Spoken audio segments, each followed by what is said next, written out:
Chapter 1, Mrs. Whatsit. It was a dark and stormy night. In her attic bedroom, Margaret Murray, wrapped in an old patchwork quilt, sat at the foot of her bed and watched the trees tossing in the frenzied lashing of the wind. Behind the trees, clouds scudded frantically across the sky. Every few moments, the moon ripped through them, creating wraith-like shadows that raced along the ground. The house shook. Wrapped in her quilt, Meg shook. She wasn't usually afraid of weather. It's not just the weather, she thought. It's the weather on top of everything else, on top of me, on top of Meg Murray doing everything wrong. School. School was all wrong. She'd been dropped down to the lowest section in her grade.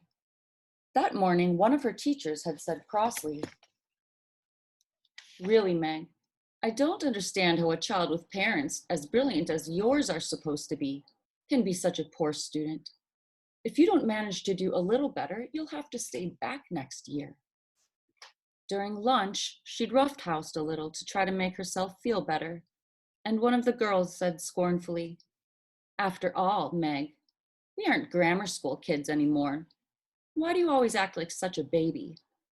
And on the way home from school, walking up the road with her arms full of books, one of the boys had said something about her dumb baby brother. At this, she'd thrown the books on the side of the road and tackled him with every ounce of strength she had, and arrived home with her blouse torn and a big bruise under one eye. Sandy and Denny's, her 10-year-old twin brothers, who got home from school an hour earlier than she did, were disgusted. "Let us do the fighting when it's necessary," they told her. "A delinquent, that's what I am," she thought grimly.